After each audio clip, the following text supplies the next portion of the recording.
Winston Churchill once said, "Success consists of going from failure to failure without any loss of enthusiasm." Indeed, your come to struggle and your never-ending dedication shape who you are, as education that you have gained serve as your passport for the future. And now, ladies and gentlemen, welcome to the second virtual moving up ceremony 2021 at Aliaga National High School with the theme, Kalidad ng Edukasyon Lalong Patatagin sa Gitna ng Pandemya, or Strengthening the Quality of Education Amid the COVID-19 Pandemic. To formally start our program, let's unite by singing of the national anthem, followed by the prayer, regional hymn, SDO1 hymn, and Pangasinan hymn. Mga kababayan, ang pambansang awit ng Pilipinas.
Let's bow our heads and place ourselves in the presence of the Lord.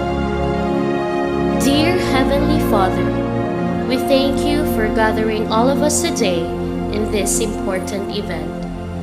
May you bestow your guidance and blessings on this event so that we can enjoy and appreciate its significance in our lives.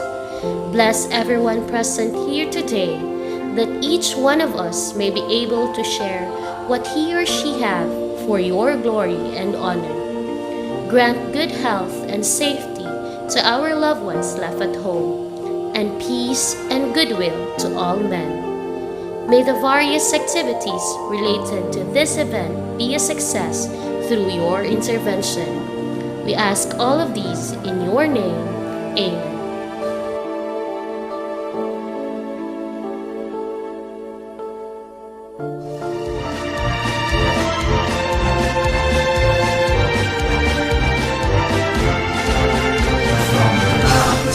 And the rivers, through the plains and winding trails, to the shores where breezes linger. That's the place I love so well. It's the home of men who loved her, men who died to keep us free, men who told no bad the weather, that anyone will never be. Region 1, oh Region 1, there's no better place I see. Region 1, oh Region 1, dearest home by far to me. From her care I learn my lessons, in her veils I work and play. She has kept me safe and happy as I live on day by day. From to other lands I wander as I search for wealth and fame. In my heart I will remember Region 1, beloved name. Region 1, oh Region 1, there's no better place I see. Region 1, oh Region 1, dearest of my heart's plea. Other lands I wander, as I search for wealth and fame. In my heart I will remember Region 1, we love and name. Region 1!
Service at its finest, right there to bring out the best and stand out among the rest.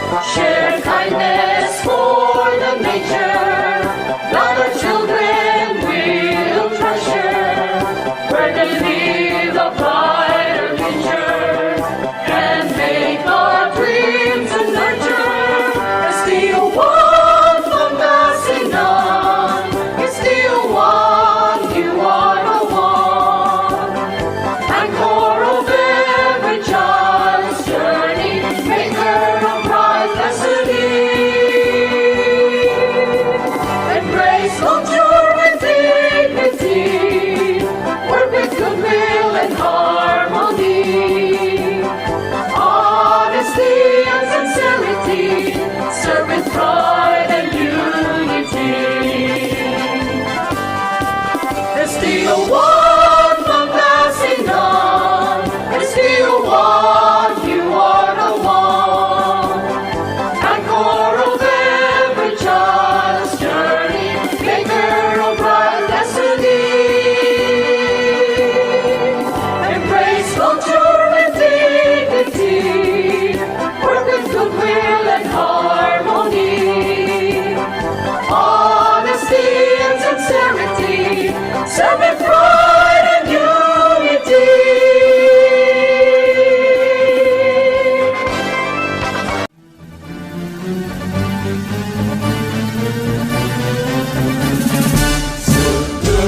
Sekatan dayungi, Pangasinan yang binabli. Dengan motan iyaligwas, diuragak ko lawas. Dan puso Pangasinan, agkanalingwanan. Luyak ko yan iyanakan, Pedegdakan yaman. Antuan nalikwas mula kaya nengela, kasih maluri mahula. Say pangkakas sa pinakay nalilik na, labut ka na mabrisika.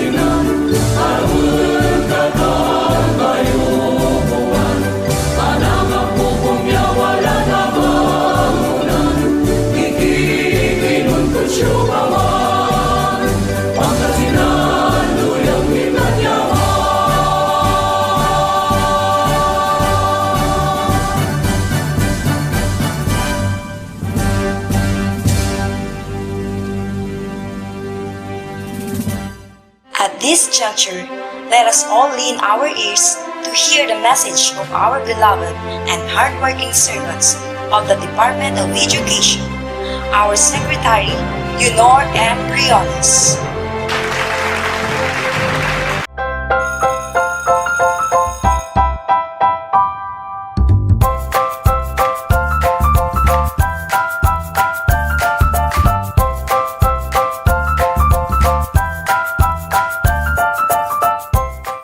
Good day to each and everyone who is attending virtually present at this time of our graduation ceremonies for our beloved and very precious graduates for the school year which ends at this time. First of all, I'd like to greet the parents and family members without whose sacrifices, whose reminders, and whose participation in the learning process for our graduates have resulted in this culmination program. This year, your role has changed drastically, where we've always believed that the matter of educating our children rests nearly exclusively on our teachers and our staff. This time, you parents, you family members, you who are in the households of our learners have expanded your role and contributed to this wonderful day wherein finally our learners are graduating in this culmination exercise. So congratulations, because this year has not been very easy, has not been a picnic for our teachers, for our family members, as well, especially the parents, mothers, fathers, sisters, brothers, and all who have contributed to the achievement of our learners at this time. So, maraming salamat at congratulations, parents and family members. Mas malaki ang role ninyo at this time compared to earlier graduation exercises. Secondly, I would also like to greet our teachers, without whose very careful review and careful supervision of the work of our pupils and our learners, this event would not be taking place at all. And so thank you, teachers. Your role has also expanded, in addition to seeing to it that the modules are faithfully followed, the assignments are correctly implemented, and the learners are truly learning. And you have had to deal with new ways of assessing the performance also of the learners. So congratulations, teachers, for enduring, for your patience, for your love for our learners, and your willingness to engage in a way and methods of teaching which are different from those which are used to. Assessment must have been especially difficult for you, especially since you were not able to see most of the time our students in face-to-face meetings, and most of the meetings, of course, were virtual. We'd also like to thank the local government units for their interest, for their cooperation, and for their continuing contributions to the needs of education, even as our children do not go to school. Your donations of material as well as financial resources at this time are most welcome, and your advice has been taken seriously not only by our teachers, by our school officials, but also by our officials in the Department of Education. We continually talk with local government units, especially in times of disaster, in times of great need for classrooms, for space, and for responses to unforeseen emergencies. Thank you, local government units. But of course, most of the congratulatory greetings fall on the deserving graduate. Each and every one of you is truly special. You are different from the other graduates who have passed through the portals of your school. You went to school practically without seeing your teachers, if at all.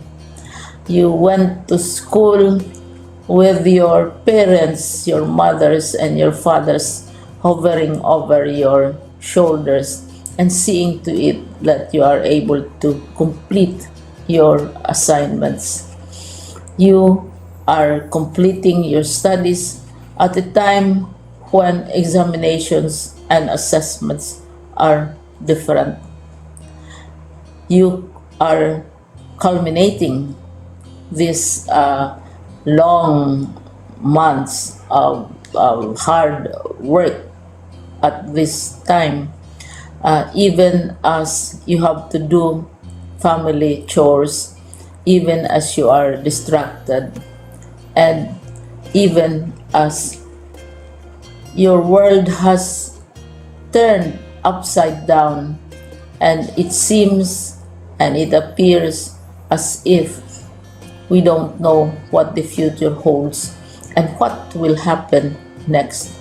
But you have persevered, and now you are ready to graduate. And therefore, you deserve each and every bit of congratulations from us in the Department of Education, from your parents and family members, your teachers, from the officials in local government, as well as in the parent teachers associations. You deserve each and every single congratulatory pat on your back, each hug virtually, of course, and each greeting, which I am sure you are also receiving virtually. I don't know if you will remember this event many years from now. I have tried to recall myself who our graduation speaker was when I finished high school and when I finished my college studies. All I remember is that the graduation speaker was someone important, someone who was invited because that someone is supposed to give a message. What was more important to us graduates at that time was the excitement of the celebrations, the happiness and the joy of our parents, the sadness of parting from our classmates and from our teachers, and the enjoyment of all the graduation events that usually take place come commencement day. When I was a college student, we had a series of events which were designed to embed in our minds, which were designed to help us remember and not forget our days in college. We would spend one whole day going around the campus, visiting the classrooms, saying goodbye to our teachers, and sharing memories. We would have bonfires to say goodbye to each other.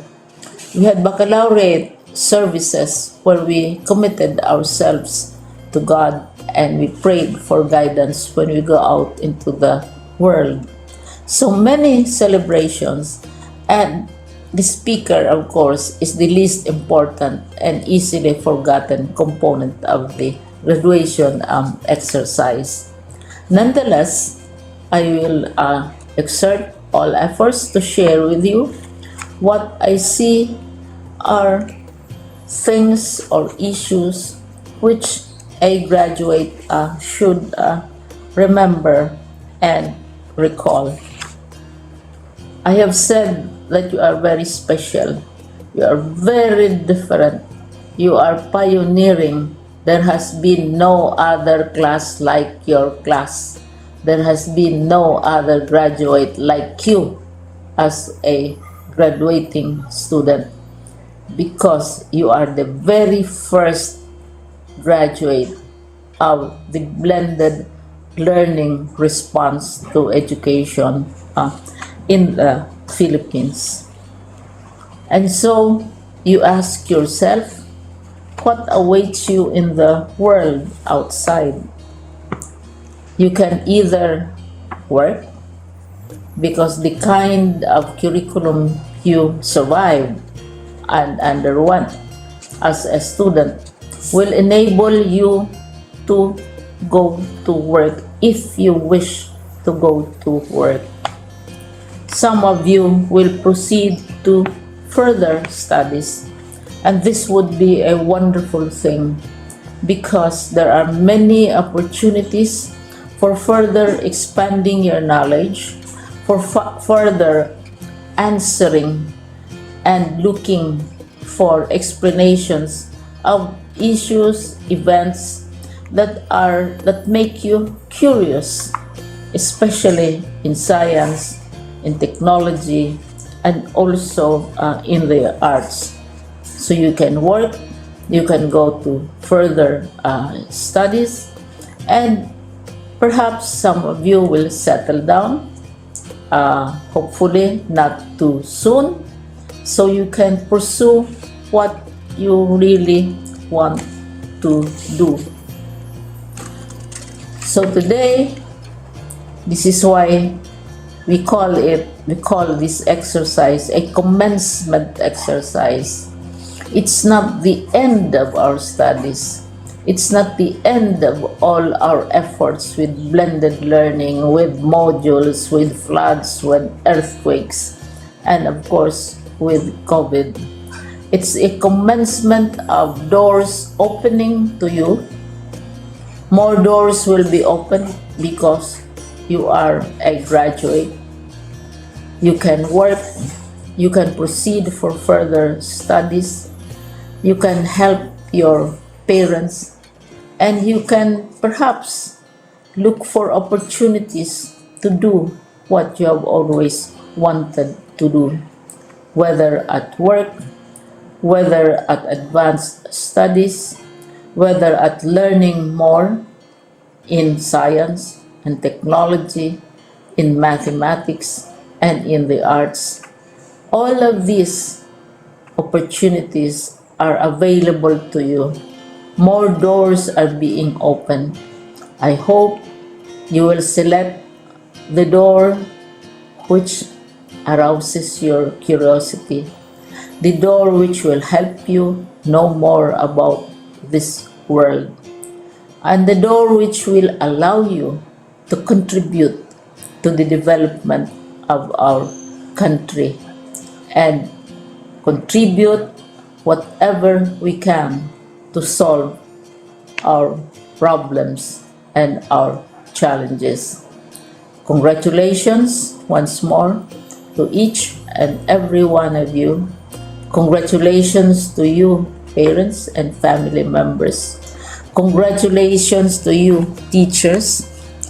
When I was chair of the board of Silliman University, each time we had graduation ceremonies, during the baccalaureate and during commencement itself, I would cry. I would cry because you are sending out into the world a new batch of graduates, and we want to be sure that what is awaiting them is appropriate. We want to be sure that they are ready for what awaits them when they select which door to open. And so, we tell you, go out to the world, do whatever you want to do. God be with you, and be assured that all of us love each and every one of you. Congratulations.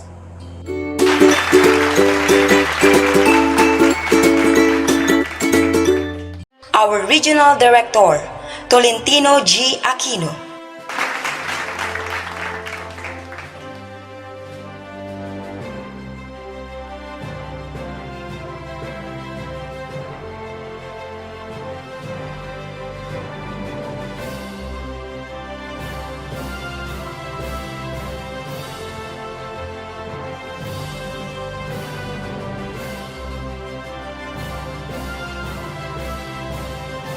Our Assistant Schools Division Superintendent, Dr. Ellie S. Obado, Sesor 6. Isang mapagpalang araw sa inyong lahat. Lubos ang aking kagalakan na makapagbigay ng mensahe sa inyo, mahal naming mga magulang, guro, punong guro, at higit sa lahat sa inyo, ating mga completers at graduates mula sa kindergarten, grade 6, grade 10, grade 12, at sa ating learners from the alternative learning system na pumasa sa portfolio assessment. Ang tema ng ating end of school year rights ay kalidad ng edukasyon, lalong patatagin sa gitna ng pandemya. Ang pandemyang dulot ng COVID-19 ang nag-udyok sa lahat ng educational leaders na gumawa ng mga tough choices sa gitna ng tanong, paano mapapangalagaan ang kaligtasan ng mga guro at paano maihahatid ang edukasyon sa mga mag-aaral. Ayon nga kay Secretary Briones, education must continue even in times of crisis. Sa pagtutulungan nga ng mga magulang, mag-aaral, kaguruan at stakeholders na itawid natin ang school year 2020-2021. Tunay ngang napakahalaga ng ating selebrasyon ngayong school year 2020-2021 because for the first time in history, the school and home have finally touched base together for a common aspiration. Nagpapatunay na malaki ang bahagi ng parental involvement sa academic achievement ng isang mag-aaral. As parents and teachers work together to address our children's needs, we're able to form a formidable team to combat ignorance and keep relevant values that every home and society cherish. Batid ko ang inyong mga pasakit at pinagdaanan, maitawid lamang ang inyong pag-aaral.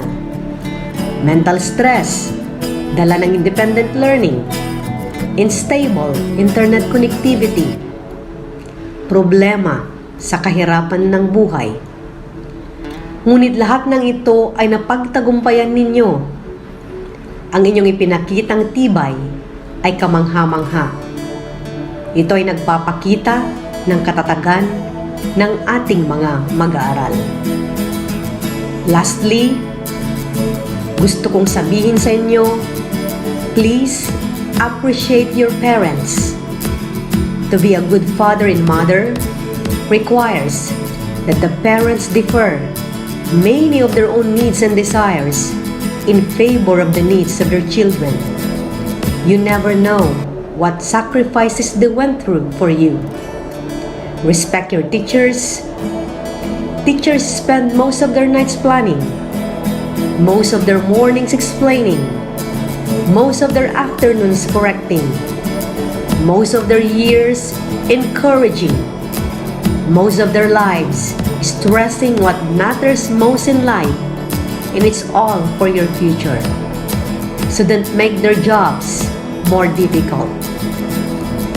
Congratulations to you, our precious children, parents, teachers, and school heads, for continuously making the flames of education burn amidst the darkness of these times.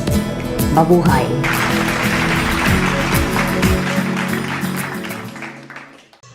Our OIC Assistant Schools Division Superintendent, Maria Griselda G. Ocan, CESE.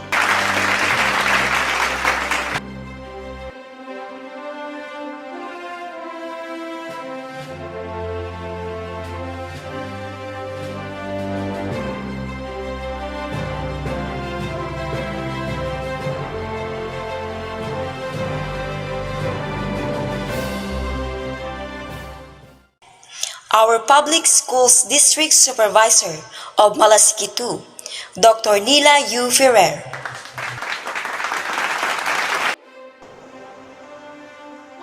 To the class of 2021, achievers, completers, graduates, you have passed another stage in your educational undertakings as you journey the new path of your lives. The new normal situation brought about by the COVID-19 pandemic has been a challenging year for all people in all walks of life. True, the situation solidified our Filipino character, resilience, that we can adapt to changes. Yes, we have done it, and in education, we did it. We have overcome.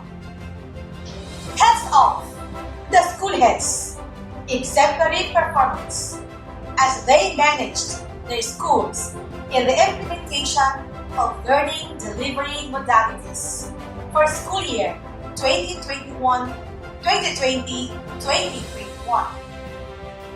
The teachers' compassion and dedication towards their works have been remarkable.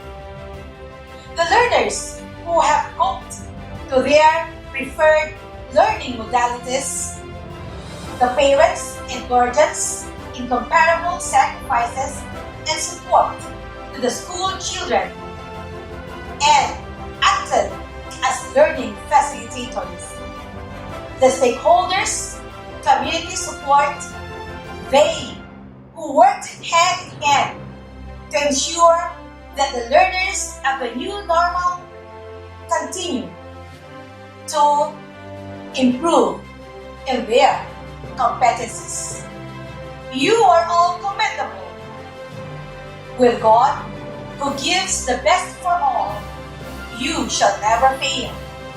Continue to be resilient as you persevere towards achieving your goals and reaping multitude of achievements. Believe and let God lead you to your dreams.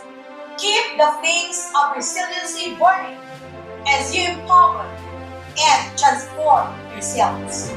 Congratulations and mabuhay. God bless us all in the path of His hands. Delight yourself in the Lord, and He will give you the desires of your hearts. Psalm 37 verse 4 says, once again, congratulations. At this point, to present the candidates for completion of grade 10 students, may I call Ms. Evan U. Ferrer, the advisor of grade 10 Bakawan, Mrs. Mercedes L. Joaquin, the advisor of grade 10 Mahogany. Good morning, everyone. I have the honor to present to you the candidates for completion of grade 10 Bakawan. This is school year 2020-2021, composed of 20 boys and 18 girls, with a total of 38. I hereby certify that they satisfactorily completed all the requirements prescribed by the Department of Education. I therefore request you to confirm their completion. Ma'am? Good morning, everyone. I have the honor to present to you the candidates for completion of Grade 10 Mahogany this school year 2020-2021, composed of 21 boys and 18 girls with a total of 39. I hereby certify that they satisfactorily completed all the requirements prescribed by the Department of Education.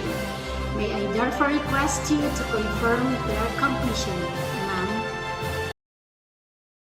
Now, to officially confer our candidates for completion and to deliver her message, let us all welcome our Public Schools District Supervisor of Malasiki 2, Dr. Nila U. Ferrer.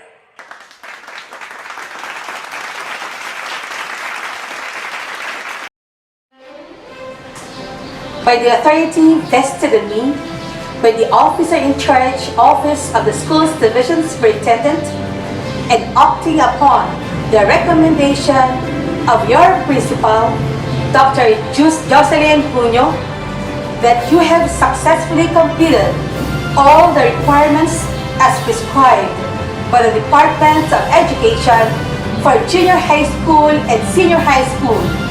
I, Nila Ferrer, Public Schools District Supervisor of Malasiki District 2, hereby confer your completion and graduation rights today, July 14, 2021, and declare you 77 junior high school completers and 50 senior high school graduates of Aliaga National High School.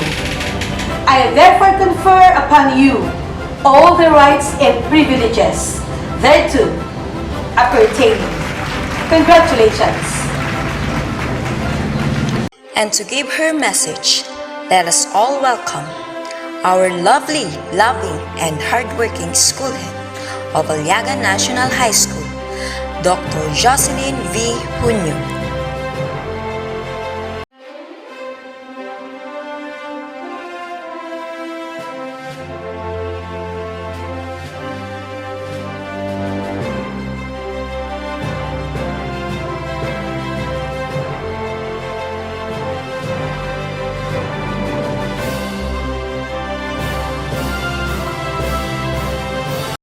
Thank you so much, Mom, and congratulations to our completers. After 4 years of hard work and dedication, completers, it is about time to reward your commitment towards education.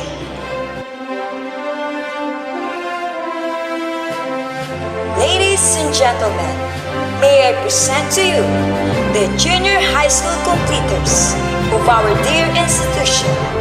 Let's start with the candidates of Grade 10 Mahogany and their advisor, Mrs. Mercedes L. Joaquin. Let's start with Bautista Renz Carlo Hizarza, son of Mr. and Mrs. Enrique Hizarza. Kapitli Mark Jonas Lacosta, the son of Mr. and Mrs. Junicio Capitle. Cayago Modesto Maure, the son of Mr. and Mrs. Mario Cayago. Celedonio Christian Joseph Macarael, the son of Mr. and Mrs. Wilfredo Celedonio Jr. Completado Mark Brian Macashel, the son of Mr. and Mrs. Wilfredo Completado. Completado Rainier Manawis, the son of Mr. and Mrs. Romeo Completado. Listajo Ruel Jr. Macaranas, the son of Mr. and Mrs. Ruel Listajo Sr. Espinosa Salvatore Cayago, the son of Mr. Mr. and Mrs. Adriano Espinosa.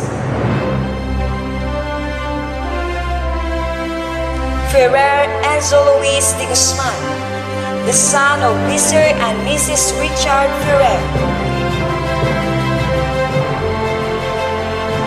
Heterosa Hooker Jr. Season, the son of Mr. and Mrs. Hooker Heterosa Sr. Lamsan Angelo de Guzman, the son of Mr. and Mrs. Arnel Lamsan. Maure Alvin Mamarin, the son of Mr. and Mrs. Federico Maure.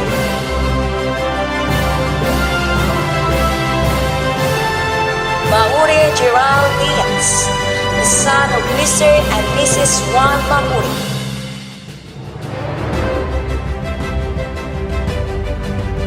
Maure J. Mart Manangan, the son of Mr. and Mrs. Rodolfo Maure Jr. Miranda Raven Orenza, the son of Mr. and Mrs. Jomel Miranda.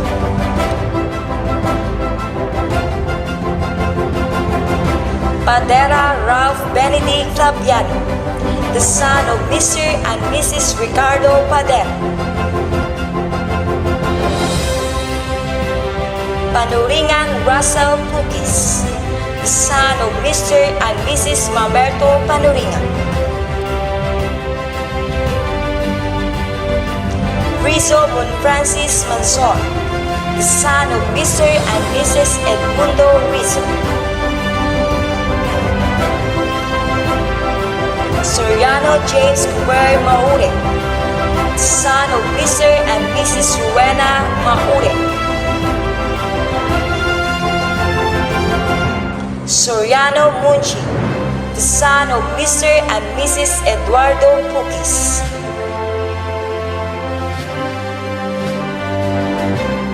Tamayo John Lee Cayago, the son of Mr. and Mrs. Pablo Tamayo Jr.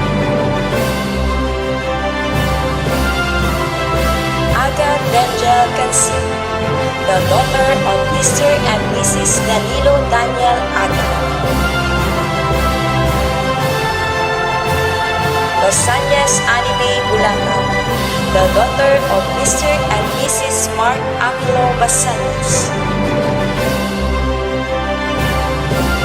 Bugarin April K. Manigla, the daughter of Mr. and Mrs. Gerardo Bugarin. Castillo Durita Tulagan, the daughter of Mr. and Mrs. Luminador Castillo. Cayago Glycel Sarmiento, the daughter of Mr. and Mrs. Jerry Cayago. Cayago Lovejoy Tabanda, the daughter of Mr. and Mrs. Roberto Cayago. De Jesus Jennifer Tamayo, the daughter of Mr. and Mrs. Jason De Jesus. Esperanza Jomichane Ramirez, the daughter of Mr. and Mrs. Jose Esperanza. 40 Jeneline Salmar, the daughter of Mr. and Mrs. Ronaldo Fortin. Coral Christine Joy Pintin, the daughter of Mr. and Mrs. Ramiro Coral. Macarana Smith Gaban, the daughter of Mr. and Mrs. Michael Macaranas. Mangubat Erica Pereras, the daughter of Mr. and Mrs. Noel Mangubat.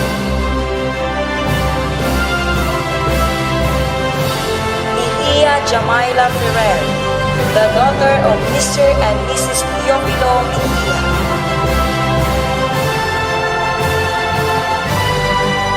Pason Elma Zamora, the daughter of Mr. and Mrs. Pedro Pasor.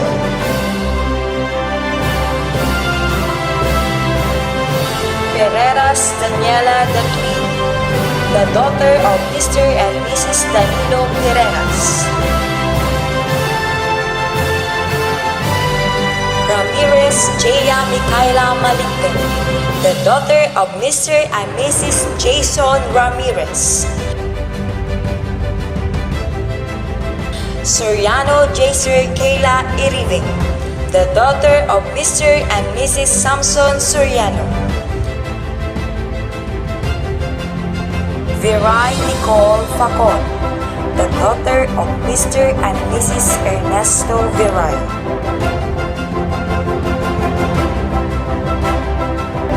Congratulations, Grade 10 Mahogany. Next in line are the candidates for completion of Grade 10 Bakawan and their advisor, Ms. Eden U. Ferrer. Let's start with Agustin Justin de Guzman, the son of Mr. and Mrs. Melchor Agustin. Asuncion Janloy Quezon, the son of Mr. and Mrs. Gonzalo Asuncion Jr. Bautista Jr. Cloyd Macaranas, the son of Mr. and Mrs. Cloyd Bautista.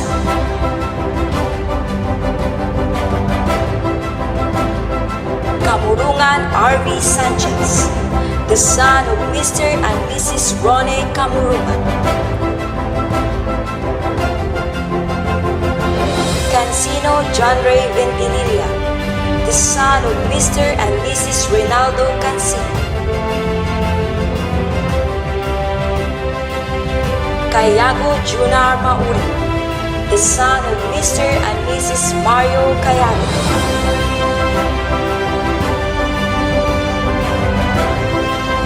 Centeno R.V. Quiñano, the son of Mr. and Mrs. Genaro Centeno. Centeno Francis Ramos, the son of Mr. and Mrs. Fernando Centeno. De la Pasión John Ray Ferreras, the son of Mr. and Mrs. Tito de la Pasión. Lambino R.B. James Ontiveros, the son of Mr. and Mrs. Bobby Lambino. Macaraeg Johnny Neil Casas, the son of Mr. and Mrs. Ronaldo Macaraeg.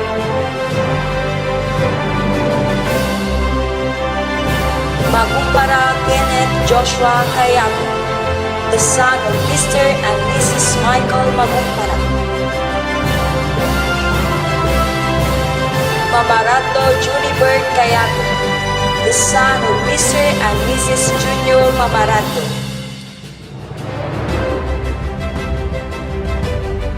Maure Mark Christian Mamarin, the son of Mr. and Mrs. Marshall Maure.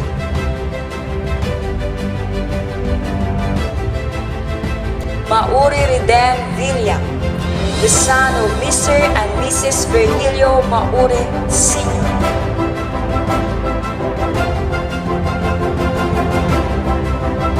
Mejia Eman Carabol, the son of Mr. and Mrs. Ernesto Mejia.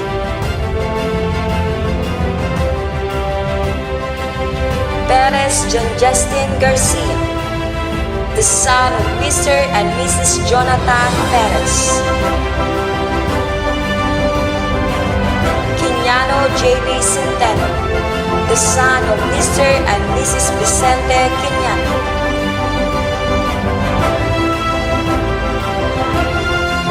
Ramos Brian Macaraeg, the son of Mr. and Mrs. Dexter Ramos.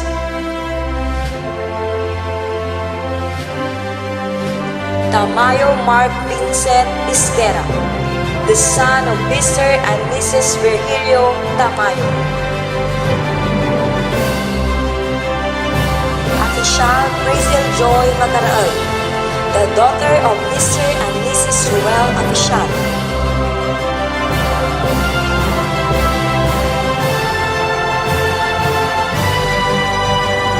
Bernardino Princess Marie, the daughter of Mr. and Mrs. Jonathan Cabansag. Ruan Janelle Bukiran, the daughter of Mr. and Mrs. Arnold Ruan. Bulataw Lovely Aldea Hester, the daughter of Mr. and Mrs. Manuel Bulataw. Bulataw Mary Joy Villena, the daughter of Mr. and Mrs. Rogelio Bulataw Jr. Canlas Carla Cage Shirley, the daughter of Mr. and Mrs. Canlasito Canlas. Cayago Chris Ann Nins, the daughter of Mr. and Mrs. Jonard Cayago. De la Cruz Crisanta Fe Blanco, the daughter of Mr. and Mrs. Felix de la Cruz. Garcia Carla Bonaobra, the daughter of Mr. and Mrs. Anthony Garcia. Lopez Laika Iribe, the daughter of Mr. and Mrs. Roger Lopez. Mabanta Ashley Ann Muslim, the daughter of Mr. and Mrs. Lorenzo Mabanta. Macaranas Aldea Centeno, the daughter of Mr. and Mrs. Alex Macaranas. Macashub Justine Orenza, the daughter of Mr. and Mrs. Anthony Macashub.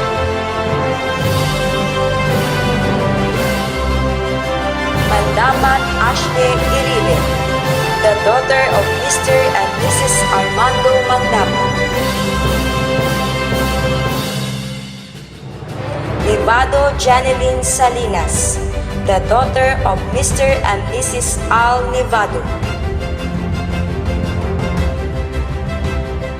Pangilinan Melody de Guzman, the daughter of Mr. and Mrs. Dario Pangilinan.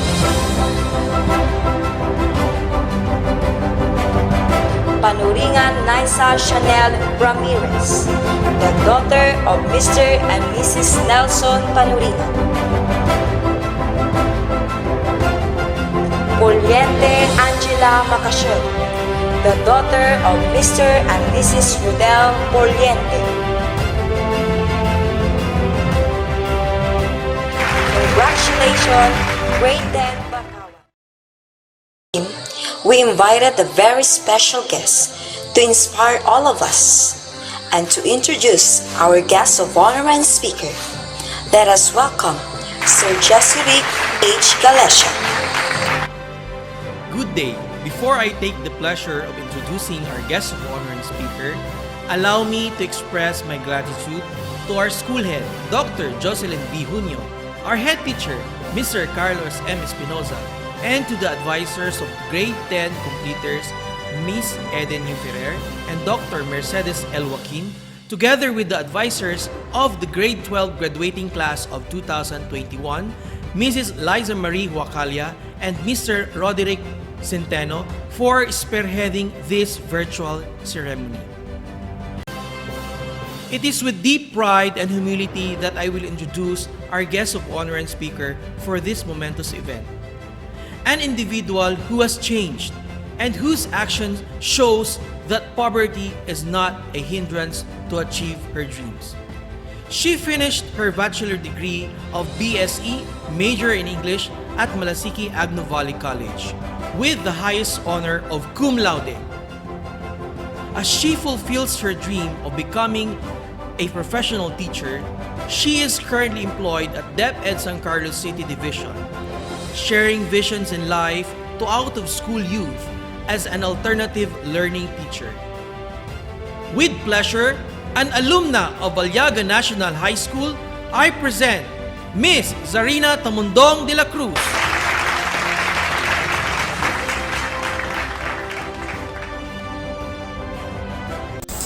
Radically changing education throughout the world might seem to be a daunting mission, but I believe that it can be achieved if we work together.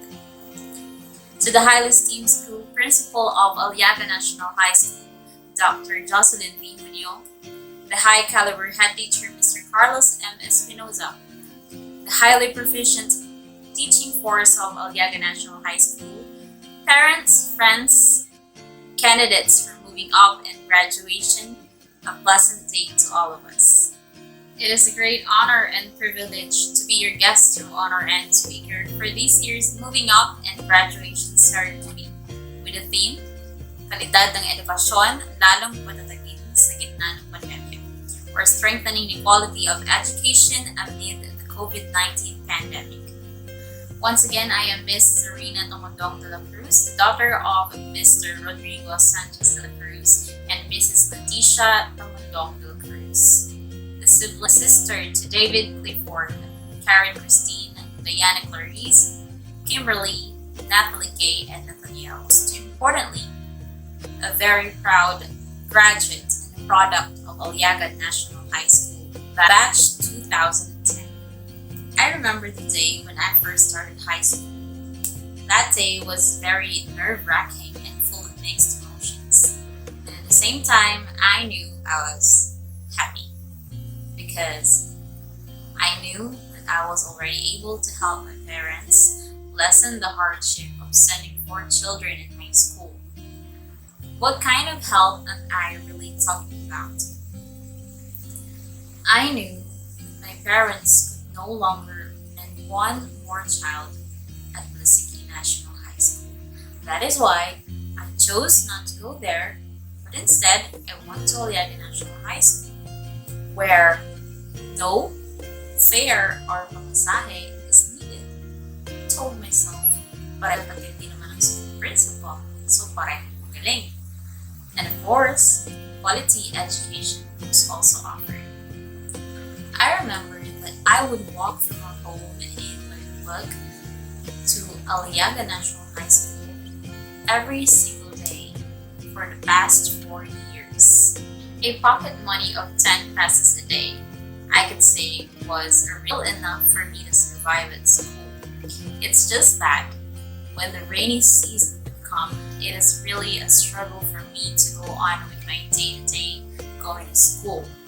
The mud would be left sticking out to my shoes or slippers, wet and uniform upon the arrival at school, but that didn't stop me from going on with my studies. I never complained about my situation. Instead, I worked really smart to go on with my studies. Remember, you have to study smart, not to study hard. My former teachers helped me a lot to go on. Ma'am Mercy and Ma'am Kit had me discovered my own talent in singing, for believing in oneself would help someone to be strong and courageous. Ma'am Cherry, who would put makeup on my face just to be smart looking whenever I introduced the guest speaker at Bandang Mika and all of the events I had to host. Ma'am Marcel, who offered me 2 beautiful gowns just to look stunning at the prom. And Mr. Jesserdick, who would remind me that I had to maintain my grades kasi sayang kung hindi ko gagalingan palagi. Ma'am Adora and Ma'am Jezebel, who would tell me not to be shy in the class. And of course, Ma'am Elsa, who would coach me in her mathematics class. First, Mr. Carlos Espinoza, who was a generous man and teacher to give us time to review whenever taking a long quiz in this subject. And to my inspiring Tita, Gemma, who was also fair to her students who don't have a story like mine. I told myself that I had to be strong. For my parents were trying their very best, really best to school. That I became a healthy, well-nourished, and supported in learning and loved by my family and teachers, no matter how hard may life throw at us.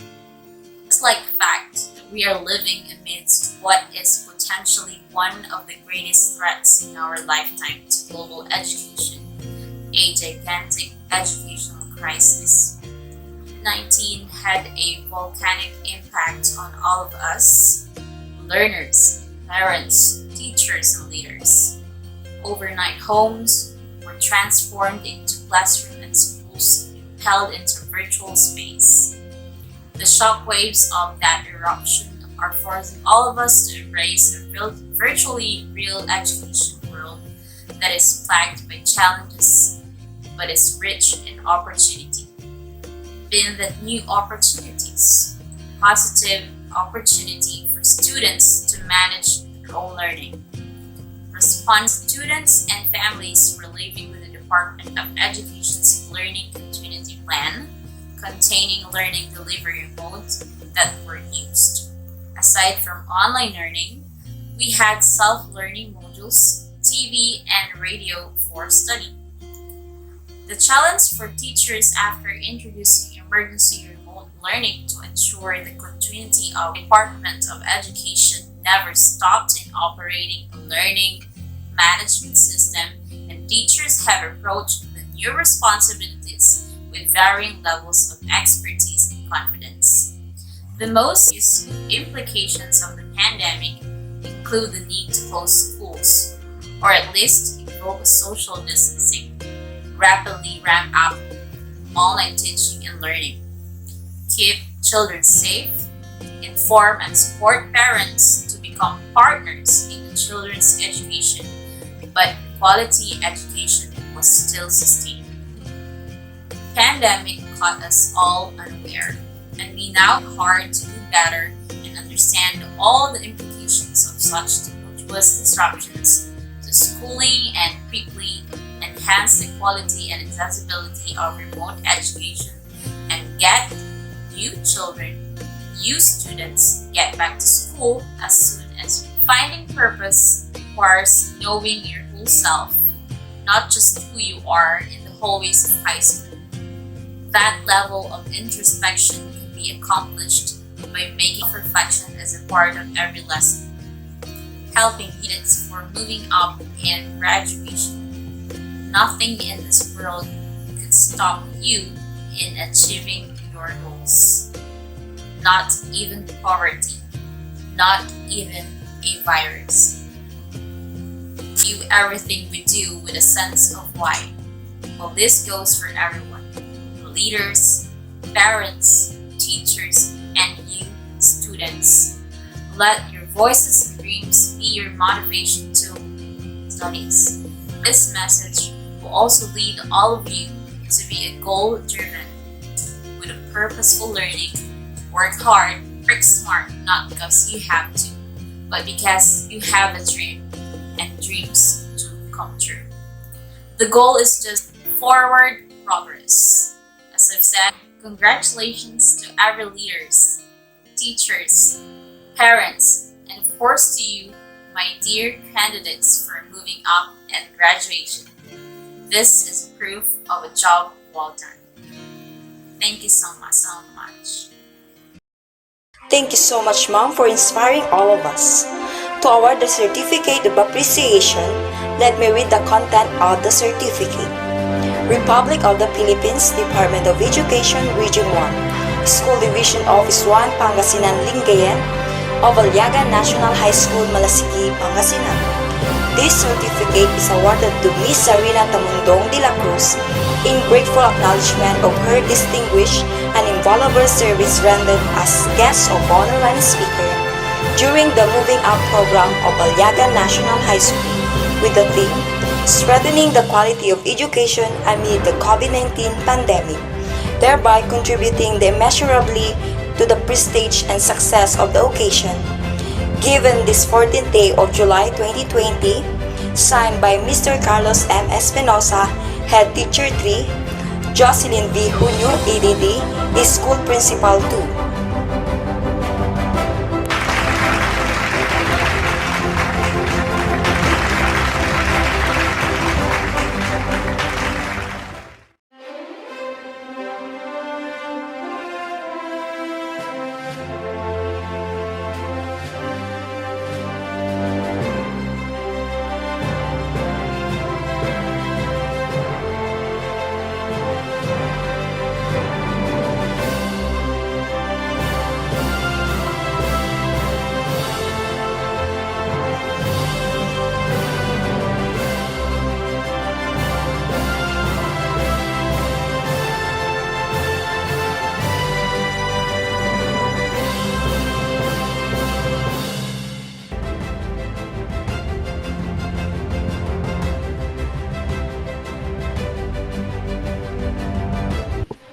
morning, everyone.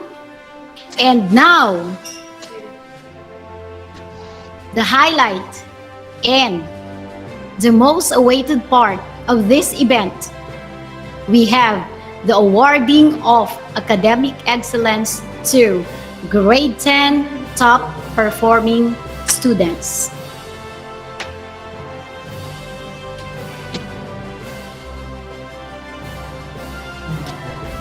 Here are the students who academically excel for this school year 2020-2021.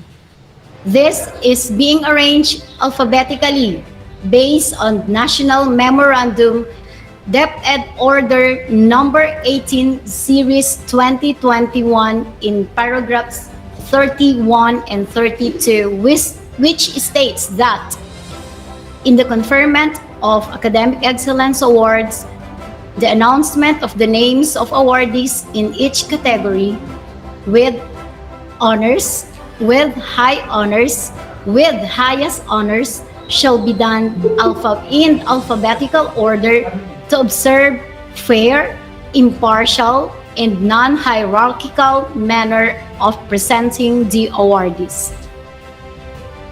Schools shall release an official announcement of the awardees for the school year by posting the list in the school bulletin board and shall be communicated through agreed communication platforms that school has adopted this school year in reaching out with families like email, messenger, SMS, letters. So that all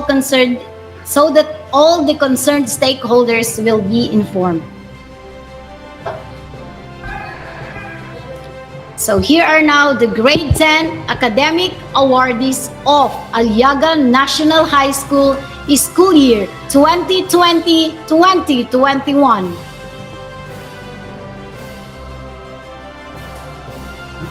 Castillo Donita Tulagan with honors.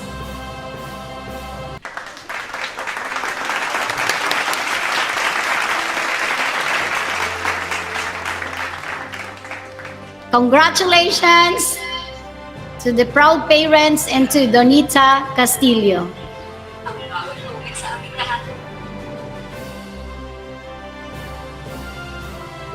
Next, we have Cayago Glycel Sarmiento.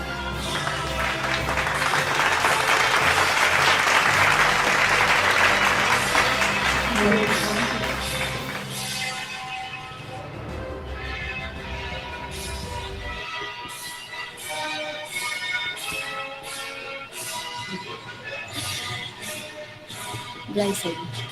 Nasaan si Glycel?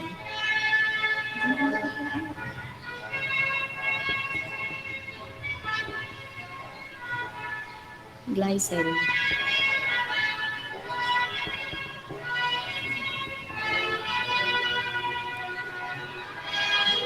Ayun. Congratulations, Glycel, and to the proud parents.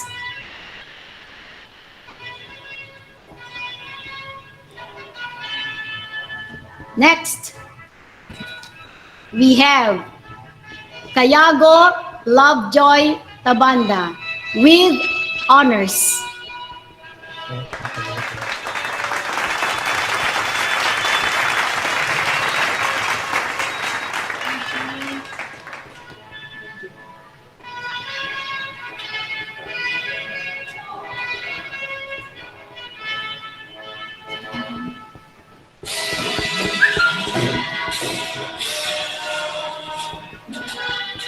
Lovejoy.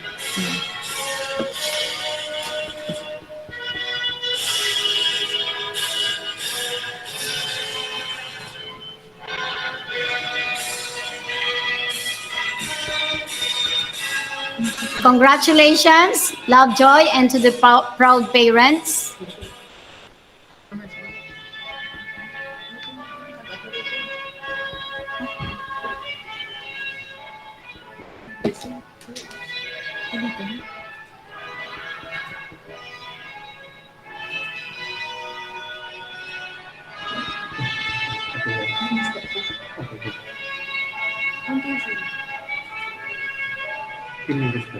Your screen?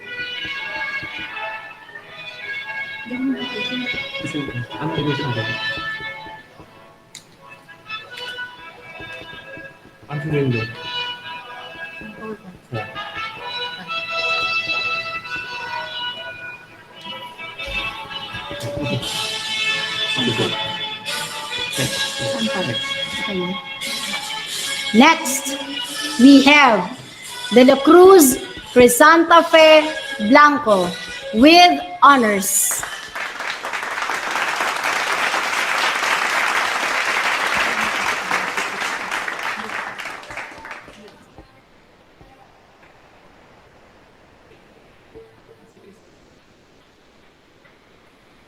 Crisanta.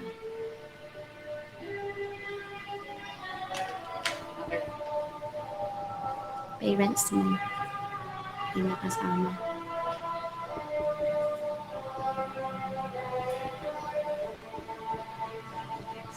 Congratulations! Next, we have Esperanza Jomishane Ramirez with honors.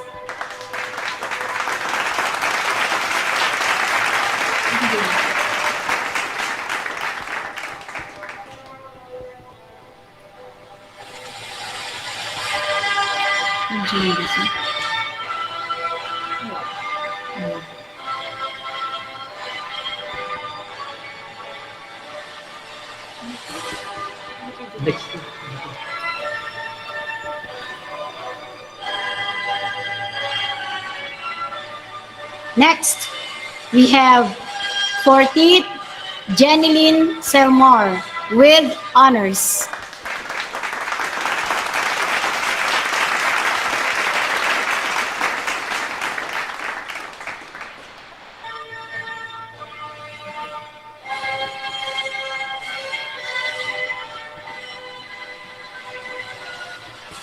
Next, we have Goral Christine Joy Pinpin with honors.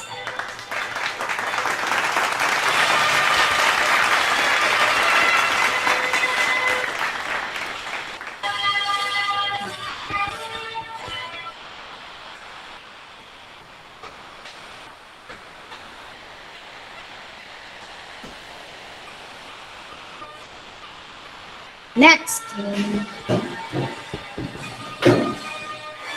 we have Jeneline Nevado Jeneline Salinas with honors.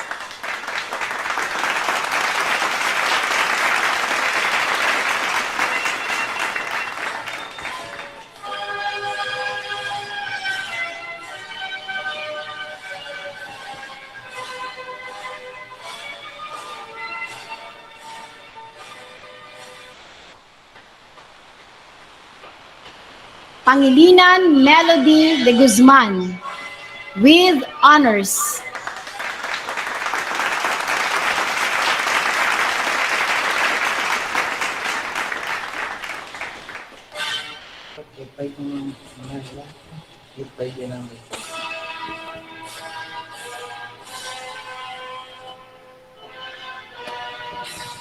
Panoringan Naiza Chanel Ramirez with honors.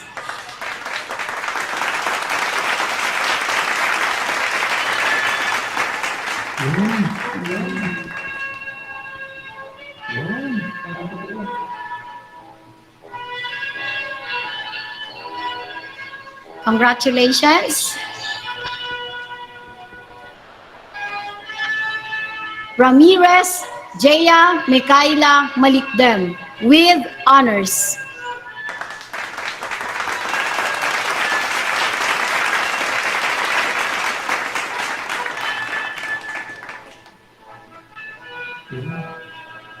Yan.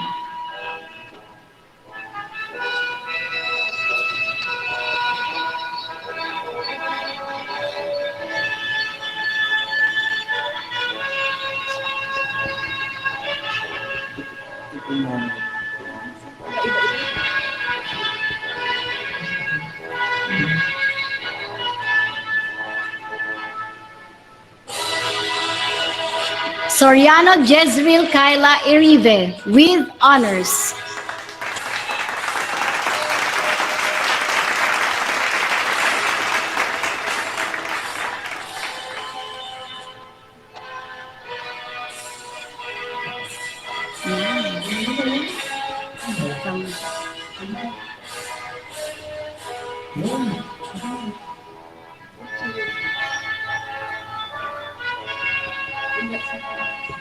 So congratulations, grade 10, school year 2020-2021. For the closing remarks, may I call on our head teacher 3 of Aliaga National High School, Mr. Carlos M. Espinosa.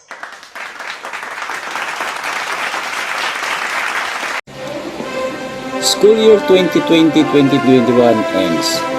There's a light shine, and that light shines to those who strives very well, who never back down even in the toughest times amidst pandemic. To the proud parents, well-deserved students, this is your day.